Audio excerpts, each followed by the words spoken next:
Ассалому алейкум, натони азиз, тоҷикони нурии олам, зинда саломат, хонава сарбаланд бошед. Мавзӯи андешаҳои донишмандони олами ғарб ва ғайри мусалмон нисбати зан. Муқоиса кардани барои шумо, ки ғайри мусалмонон нисбати зан чӣ мегӯянд ва дар ислом зан чӣ ҳуқуқ дорад. Бо як бор дига ба ёди шумо мерасонам, ки олимони ғарб, яъне ки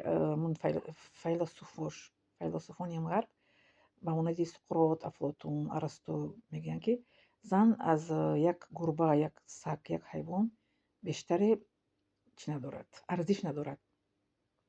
Дар ин бошад, он олиме ки гуфтагӣ буд, ку мисол инсон аз маймун ба дунё омадааст, аз маймун пайдо шудааст. Ин Дарвин гуфтагие, ки ман пушаймон ҳастам, ки маро зан ба дунё овард. Пушаймонӣ мекардааст. Павел, якта масиҳӣ христианӣ гуфтагиаст, ки марди безан беҳтар аст аз марди зандор. Аммо ана зардуштиҳо, ғайри мисоки мусалмонҳо баён мекардастанд, ки зан вақте ки кӯдак таваллуд кард ё ки вай шуд, моҳона мегӯям, ку ҳайз ки шуд, ё ки таваллуд кард кӯдакро, то он ки ҳамон хунравияш манъ нашавад, бас нашавад, занро аз худ дур мекарда будастанд, ки як чизи наҷосат аст, ифлос аст. Ва вақте ки ба оташдон мерафта будастанд ба маъбадшон, даҳани занро нихел мепӯшида будастанд, ки ин зан як чи аст, ифлоси аз даҳонаш наҷас аст гуфтанд.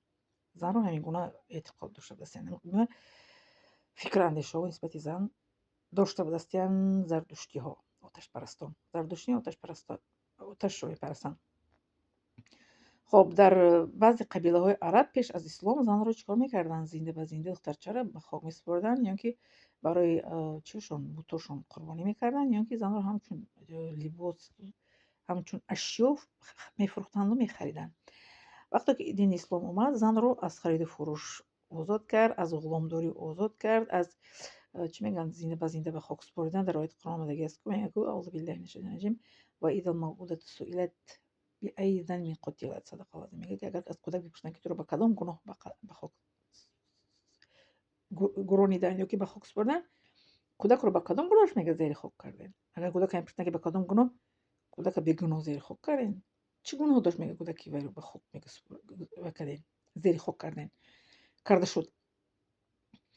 хоб, анакун дар дини ислом барои зан бо мерос ҷудо карда шуд. Дар боби мерос дар сураи зан омадагиаст, дар сураи Ниса, дар Қуръон, дар аввали сура ва дар охири сура омадагиаст. Барои мероси зан, барои зан инчунин мерос ҷудо карда мешавад аз нуқтаи назари ислом. хоб, занро чӣ кор карданд? ҳуқуқи зану мард дар ислом дар боби амалҳои нек, амалҳои бад баробар мебошанд. Дар ибодат ҳам баробар мебошанд зану мард дар ислом. Дар мисол ки рукнҳои исломам дар баробар мебошанд марду зан дар назди Аллоҳ. Кори нек кардан баробар аҷр мегиранд, кори бад кардан марду зан баробар дар назди Худо ҷазои худашонро мегиранд. хоб, зан дар сухан гуфтан, дар ҳуқуқи худашро гуфтан озод аст дар ислом. Барои ҳамсар интихоб кардан зан бо мард баробар ҳастанд. Мард ҳам озод ҳамсари худро интихоб мекунад, зан ҳам инчунин озод аст барои интихоб кардани ҳамсари худ. Ҳеҷ кас ҳақ надорад, ки манъ кунад ӯро, ки ба кӣ ба шавҳар баромадан дар вақти ҳамсар интихоб кардан озод аст. Бале, зан озодона метавонад, ки ҳамсари худро интихоб кунад. ход духтари якум шавҳар мекардагӣ бошад, ё ки аз шавҳар баромадагӣ бошад.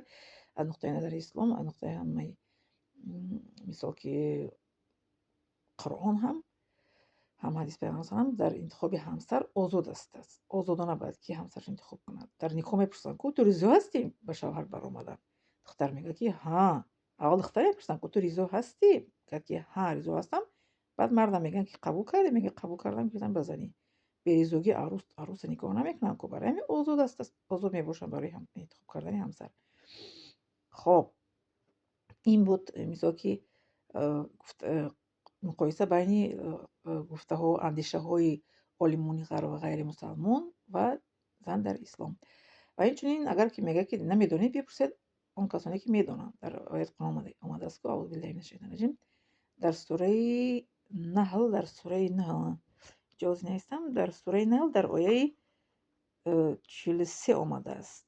Дар ояти 43 мегӯяд, ки бипурсед, мегӯяд, бипурсед он касоне, ки медонанд.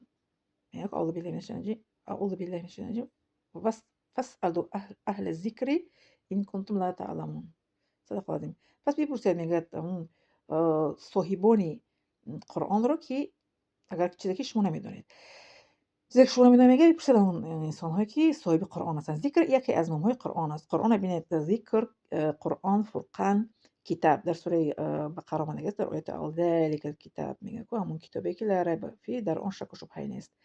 ذلك الكتاب. ذکر اینجوری میپرسه، میگه صاحب قرآن رو، صاحب همین زبان عربی رو، صاحب همین قرآنی که معناش رو میدونن، ترجمهش رو میدونن، همون دانشمندان، عالمانی که با همین قرآن شناس هستن، مثل که قرآن رو میفهمن و میدونن و به شما فهمونیده میتونن. بپرسید از همون کسانی که صاحب قرآن هستن و قرآن رو میفهمن و میدونن، وقتی که شما نمیدونید. وقتی که میگه نمیدونید، بپرسید کسانی که صاحب قرآن هستن. صاحب اهل، یعنی که اهل چه معناش؟ که صاحب قرآن، اهل ذکر یعنی صاحب قرآن، صاحب داننده قرآن رو میگه بپرسید، که وقتی که شما چیزی که نمیدونید، تا اینکه اونها به شما بفهمونن به شما و به شما تعلیم دیدن اون چیزی که شما بیخبر هستید و از اون دور میباشید. خب لایک موندن، подписаться و پدیس فرمایش که میدارم شما.